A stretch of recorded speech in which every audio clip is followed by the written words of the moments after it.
ইন্নাল্লাহা ইয়া'মুরু বিল আদলি ওয়াল ইহসান।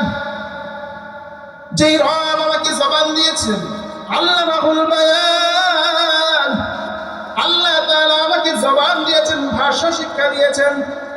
এই জবান দিয়ে হাজারো মানুষের সঙ্গে আমি কথা বললাম, দুনিয়ার হাজার মানুষকে আমার কথা দিয়ে আমি খুশি করলাম।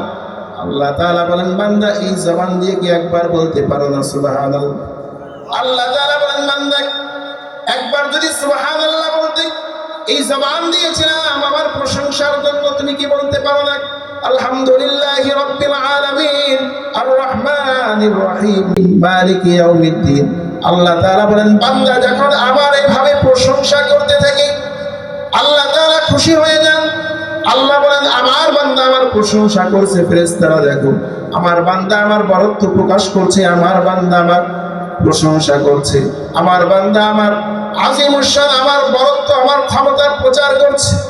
আল্লাহ তাআলার সঙ্গে বান্দা যখন কথা বলে, ইয়্যাকা না'বুদু ওয়া ইয়্যাকা নাস্তাঈন, আল্লাহ আমি আপনার ওই গোলামি করে আপনার কাছেই সাহায্য চাই। আল্লাহ তাআলা বলেন, বান্দা এতক্ষণ পর্যন্ত আমার প্রশংসা করেছো, আমার কাছে কি চাও? আমার ভাইরা, দুনিয়ার মানুষ দেখবেন কিছু মানুষ কিছু নেতার কাছে যায়, যাওয়ার পরে নেতার প্রশংসা করে। আমাদের নেতার মতো ভালো মানুষ আর কেউ নাই। নেতার আধা ঘন্টা প্রশংসা করে, নেতা বলে কি ব্যাপার এত প্রশংসা করো কেন, তোমাদের মতলব কি? নেতার কাছে যে সাধারণ মানুষ বলে, নেতা আমাদের স্কুলের জন্য এই কাজটা করে দেন, আমাদের মাদ্রাসায় এই কাজ করে দেন, আমাদের রাস্তাটা সুন্দর করে দেন। নেতা বলে সমাজের মানুষ আমার এত প্রশংসা করলো, যা তোদের আবদার আমি পূর্ণ করব। দুনিয়ার মানুষ এত বিপদ, এরপরও কিছু না কিছু প্রশংসার দোয়ারে পাওয়া যায়। আল্লাহ তাআলা বলেন, আল্লাহুল গনিয়্যু ওয়া আনতুমুল ফুকারা। দুনিয়ার মানুষের কাছে চাইলে দুনিয়ার মানুষ বেজার হয়, আমার আল্লাহর কাছে চাইলে আমার আল্লাহ খুশি হন, না চাইলে আল্লাহ বেজার হয়। আল্লাহ তাআলা বলেন, বান্দা আমার এত প্রশংসা করেছো, বান্দা আমার কাছে কি চাও? আল্লাহ তাআলা বলেন, আমার বান্দা যদি নিজের থেকে চায়, আমার বান্দা অনেক সময় চাওয়ার মধ্যে ভুল করে ফেলবে, আমার বান্দা কম দামি জিনিস চেয়ে ফেলবে। এই জন্য রব আমাদেরকে এমন দামি জিনিস চাওয়ার শিক্ষা দিয়েছেন। বান্দা চাইলে এমন জিনিস চাও, যেটা চাইলে যেটা পাইলে জিন্দেগি সব পেয়ে যাইবা। এই কারণে আল্লাহ তাআলা আমাদেরকে দোয়া শিক্ষা দিয়েছেন, ইহদিনাস সিরাতাল মুস্তাকিম, ইহদিনাস সিরাতাল মুস্তাকিম। আয় আল্লাহ আমাদেরকে হিদায়াতের রাস্তা দাও, আমাদেরকে সঠিক রাস্তা দাও, আমাদেরকে নাজাতের রাস্তা দাও। সিরাতাল্লাযীনা আন'আমতা আলাইহিম গায়রিল মাগদুবি আলাইহিম ওয়ালাদ-দাল্লিন। আল্লাহ তাআলা বলেন, বান্দা নিয়ামত প্রাপ্ত বান্দাদের রাস্তা চাও, নিয়ামত প্রাপ্ত বান্দাদের রাস্তা চাও। খারাপ মানুষ গজব প্রাপ্ত বান্দার থেকে বান্দা যদি পরিত্রাণ পেতে চাও, আলিফ লাম মিম থেকে মিনাল জিন্নাতি ওয়ান নাস, এই যে গোটা কোরআন, এটাই হলো হেদায়েতের রাস্তা। এই কোরআন নাজাতের রাস্তা, এই কোরআন নবী পাওয়ার রাস্তা, এই কোরআন আল্লাহ পাওয়ার রাস্তা। আল্লাহ তাআলা এই জন্য কোরআনে কারীমের হাজারো নির্দেশের মধ্যে একটা নির্দেশ, বান্দা ইন্নাল্লাহা ইয়া'মুরু বিল আদল, সমাজের মধ্যে আদল প্রতিষ্ঠা করো, ইনসাফ প্রতিষ্ঠা করো। আল্লাহর হাবিব আজকে আমার ভাইয়ের সঙ্গে ভাইয়ের ইনসাফ নেই। নবীজি ছিলেন দুনিয়ার মানুষের জন্য আদর্শ। এই কারণে আল্লাহ বলেন, লাকাদ কানা লাকুম ফি রাসূলিল্লাহি উসওয়াতুন হাসানা, তোমাদের জন্য নবীর মধ্যে আদর্শ রাখছি। আমার নবীর আদর্শ ছিল কেমন? ভাইয়ের প্রতি আমার নবী কেমন ইনসাফ করেছেন। আল্লাহর হাবিব সাল্লাল্লাহু আলাইহি ওয়াসাল্লাম শৈশবকালে আমিনা রাদিয়াল্লাহু আনহার সঙ্গে আল্লাহর হাবিব হযরত হালিমাতুস সাদিয়ার দুগ্ধ পান করতেন। হযরত হালিমাতুস সাদিয়ার নিজের একটা সন্তান ছিল। আল্লাহর হাবিব দুধ পান করতেন, দুই স্থান থেকে দুধ আসে, নবী আমার দুইটা স্থানে মুখ লাগান না। আল্লাহর হাবিব এক স্থান, ডান স্থানে সারাটি জীবন যতদিন দুধ পান করেছেন, হালিমাতুস সাদিয়া ডান দুধ স্থান পান করেছেন, আর বাম দুধ স্থান আল্লাহর হাবিব তার ভাই আব্দুল্লাহর জন্য রেখে দিয়েছে। জানেন এটা আমার ভাইয়ের হক, যদি সব দুধ আমি খাই আমার ভাই কি খাবে? আল্লাহু আকবার বলেন। এবং ইনসাফ ছিল আমার রাসূলের। আমার নবী বিবিদের সঙ্গে একাধিক বিবি যার থাকে, আমার নবী বিবিদের সঙ্গে কেমন ইনসাফ করেছেন। আল্লাহর হাবিব সাল্লাল্লাহু আলাইহি ওয়াসাল্লাম প্রতিটা বিবির জন্য রাত্র বন্টন করেছেন, প্রতিটা বিবির জন্য দিন বন্টন করেছেন। নবী আমার একাধিক বিবি থাকার পরে আল্লাহর হাবিব প্রতিটা স্ত্রীকে দুই নজরে দেখেন নাই, এক নজরে দেখছেন। একবার নবীদের বিবিরা এসে বলল, ইয়া রাসূলুল্লাহ, ইয়া হাবিবাল্লাহ, আপনার এতগুলি বিবির মধ্যে আপনি কোন বিবিকে বেশি ভালোবাসেন, কোন বিবিকে বেশি মহব্বত করেন? নবী আমার বললেন, এই প্রশ্নের জবাব তোমাদেরকে আমি আগামী কাল দিব। আল্লাহর হাবিব সাল্লাল্লাহু আলাইহি সাল্লাম রাত্র হয়ে গেল, প্রতিটা বিবির ঘরের সামনে নবী দিন যায়, আর প্রতিটা বিবির হাতে দুইটা করে খেজুর দেয়। এক বিবিকে দুইটা খেজুর দিয়ে বলে, এ বিবি, তোমাকে দুইটা খেজুর দিলাম, তুমি কিন্তু এই কথা আর কাউকে বলবা না। এরপরে আর একজন বিবির ঘরে রাত্রে যায়, দুইটা খেজুর দিয়ে বলে, তোমাকে দুইটা খেজুর দিলাম, এই দুইটা খেজুরের কথা আর কাউকে বলবা না। নবীজির যতগুলি স্ত্রী তখন ছিলেন, প্রতিটা স্ত্রীর ঘরে যে রাত্রে দুইটা করে খেজুর দিয়ে আসলেন, আর সকলকে বললেন, তোমাকে দুইটা খেজুর দিয়েছি, এই দুইটা খেজুর আর কাউকে বলবা না যে নবী আমাকে দিয়েছেন। সকাল হয়ে গেল, আল্লাহর হাবিব স্ত্রীদেরকে ডাক দিলেন, ডাক দিয়ে বলেন, আমার বিবিরা, তোমরা না জানতে চেয়েছিলে আমি কাকে বেশি ভালোবাসি? ইয়া রাসূলুল্লাহ, আমরা প্রশ্ন করেছিলাম, হ্যাঁ আপনি কাকে ভালোবাসেন বলেন। নবীজি বলেন, গত রাত্রে খেয়াল করে দেখো, আমি একজনকে গত রাত্রে খেয়াল করে দেখো দুইটা খেজুর পেয়েছি রে, কে? যে দুইটা খেজুর পেয়েছো মনে করবা আমি তাকে বেশি ভালোবাসি। সুবহানাল্লাহ। আল্লাহর হাবিব ইনসাফ প্রতিষ্ঠা করেছেন, কোন বিবি অসন্তুষ্ট হলেন না। সব বিবি তো মনে মনে চিন্তা করে, খেজুর তো আমাকেই দিছে, হলেন নবী তো আমাকেই ভালোবাসে। আর এক বিবি চিন্তা করে, খেজুর তো আমাকে দিছে, নবী তো আমাকেই ভালোবাসে। আল্লাহু আকবার বলেন। ইন্নাল্লাহা ইয়া'মুরু বিল আদলি ওয়াল ইহসান। আল্লাহর হাবিব যখন সফরে বের হতেন, সফরে বের হওয়ার সময় আল্লাহর রাসূল এক বিবিকে নিয়ে যাবেন আর এক বিবিকে রেখে যাবেন, মনে কষ্ট পাবে।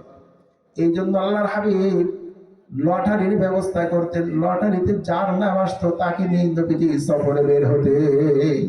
আমাদের সমাজে, আমাদের দেশে একাধিক বিবাহকারী যারা, তাদের মধ্যে ইনসাফ আছে, আছে। অনেকে বলে দুইটা বিবাহ করলে অশান্তি। আল্লাহ তাআলা বলেন, ফানকিহু মা তাবা লাকুম মিনান নিসাই মাসনা ওয়া সুলাসা ওয়া রুবাআ। তোমরা বিবাহ করো দুইটা দুইটা করে, তিনটা তিনটা করে, চারটা চারটা করে। এরপর আল্লাহ তাআলা বলেন, ওয়া ইন খিফতুম আল্লা তা'দিলু, যদি ইনসাফ করতে না পারো, দৃশ্য বিচার করতে না পারো, দুইজনকে যদি দুই চোখে দেখো। আমাদের সমাজে এমন অনেক মানুষ আছে, একাধিক বিবাহ করার পরে পরে যাকে বিবাহ করে তাকে দেখবেন সমস্ত আসবাবপত্র আসতেই থাকে, আসতেই থাকে। বাড়িও লিখে দেয়, ফার্নিচারও করে দেয়, আসবাবপত্র সব দেয়, আর যেটা পুরান হয়ে গেছে তার কোনো খবর থাকে না। ইনসাফ নাই, এ কারণে একাধিক বিবাহ করার পরেও সেই ঘরে শান্তি। দুইজন বিবি, তিনজন বিবি, চারজন বিবি, হালাল না হারাম, জায়েজ না নাজায়েজ? এটা যদি কেউ খারাপ ভাবে দেখে তার ঈমান থাকবে না। আমার ভাইরা, আল্লাহ তাআলা বলেন, বান্দা, ওই যে আমি শুরুতে বললাম, আল্লাহ তাআলা বলেন, বান্দা আয়াত মানো, কোরআন মানো, আমার নির্দেশ মানো, ব্যক্তি জীবনে শান্তি পাইবা, পারিবারিক জীবনে শান্তি পাইবা, রাষ্ট্রীয় জীবনে শান্তি পাইবা। আজকে তো ঘরের মধ্যেই ইনসাফ নাই, এই কারণে ঘরেও শান্তি নাই। আমার ভাইরা, নবীজির সামনে আল্লাহর হাবিবের জামানায় একজন মহিলা চুরি করেছে।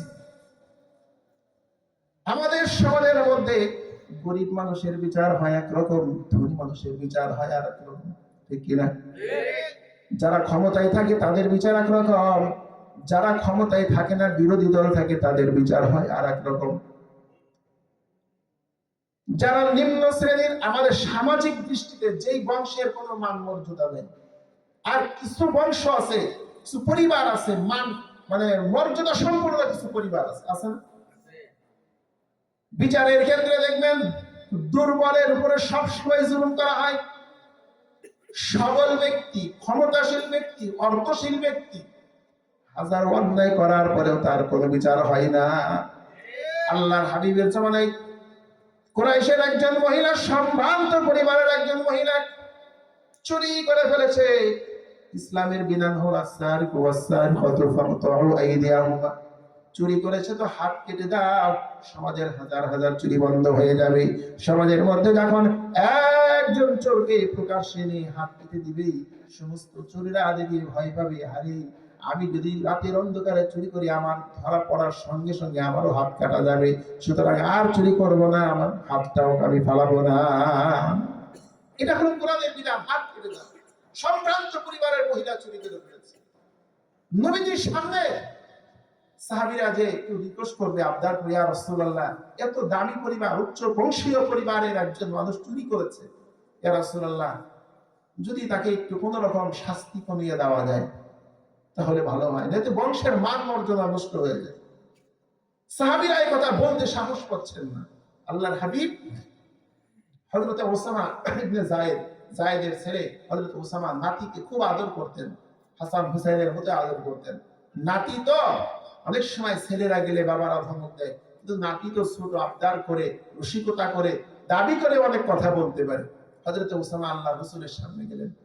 হযরত ওসামা ইবনে যায়েদ যে বলে, ইয়া রাসূলুল্লাহ, ইয়া হাবিবাল্লাহ, কুরাইশ বংশের যে মহিলা চুরি করেছে, সম্ভ্রান্ত পরিবারের একটা নারী, সে আসলেই চোর না, নফসের ধোঁকায় পড়ে যে কোনো কেসে পড়ে চুরি করে ফেলেছে। ইয়া রাসূলুল্লাহ, অনেকে আবদার করছে, তার শাস্তিটাকে একটু ঘুরিয়ে দেওয়া যায় না, বিপরীত করা যায় না। আল্লাহর হাবিব সাথে সাথে রাগান্বিত হয়ে গেলেন, চেহারা লাল হয়ে গেল। আল্লাহর হাবিব সাল্লাল্লাহু আলাইহি সাল্লাম সাহাবীদেরকে লক্ষ্য করে বলল, ও সাহাবীরা, তোমরা কি আল্লাহর সিদ্ধান্তের বিরুদ্ধে আমাকে সিদ্ধান্ত নিতে বলো? শোনো, মহিলা একজন সম্ভ্রান্ত পরিবারের, কেন আমি মুহাম্মাদের পরিবারের মতো সম্ভ্রান্ত পরিবার পৃথিবীতে আর কেউ আসে নাই। আমার মেয়ে ফাতেমাও যদি চুরি করত, কোরআনের বিধান বাস্তবায়ন করার জন্য আমি মুহাম্মদুর রাসূলুল্লাহ আমার মেয়ে ফাতেমার হাত কেটে দিতাম। এটাই ছিল ইনসাফ। আজকে সমাজের মধ্যে ইনসাফ নাই, সঠিক বিচার নাই। এই কারণেই তো আমরা আমাদের জ্ঞান হওয়ার পর থেকেই দেখে আসছি, যখন যেই দল ক্ষমতায় থাকে ওই দলের কোন নেতা যদি চুরি করে, জিনা করে, জুলুম করে, তার কোনো বিচার হয় না। এই কারণে তো রাষ্ট্রে শান্তি নাই, এই কারণে সমাজে শান্তি নাই। সমাজের এক শ্রেণীর নেতা আছে, সমাজের এক শ্রেণীর বিচারক আছে, এরাও দেখবেন অনেক সময় কিছু কিছু বিচারক আছে এমন, সকালে বিচার বসবে, রাত্রে হলে বাদী বিবাদীর বিভিন্ন লোকজন আছে, সম্ভ্রান্ত পরিবারের ছেলে অন্যায় করে ফেলেছে, ভুল করে ফেলেছে, বাবার মান সম্মান নষ্ট হবে, এই জন্য রাত্রে যে বিচারকের সঙ্গে, মেম্বারের সঙ্গে, চেয়ারম্যানের সঙ্গে আঘাত হয়ে যায়, হয় কিনা? অন্যায় করার পরেও সকালে বিচার বসে, ধর্ষিতার বিচার হয়, ধর্ষকের বিচার হয় না। এদেশে যিনি ধর্ষিতা হয়েছেন তাকে এমন এমন প্রশ্ন করা হয়, শেষে চিন্তা করে বিচার চেয়ে না জেনে বিপদে পড়লাম। আর যে ধর্ষক প্রকাশ্যে বিবাদে মুখ ফুলিয়ে চলে, বিচার হয় না। তার কারণ দল ক্ষমতায় আছে, তার কারণ বাবার টাকা আছে, তার কারণ তার ক্ষমতা আছে, বিচার হয় না। আমার ভাইয়েরা, সমাজের মানুষ ন্যায্য বিচার পায় না। একজন মাজলুম ব্যক্তি মাজলুম হয়ে সমাজের একজন নেতার কাছে বিচার দিয়েছেন, আমি মাজলুম, আমার জন্য একটু সঠিক বিচারটা করে দেন। আজকে আমি কিছুক্ষণ আগে বললাম, দল ক্ষমতায় থাকলে একরকম, নিজের দলের মানুষ হলে বিচার একরকম, অন্যের দলের মানুষ হলে বিচার আর একরকম।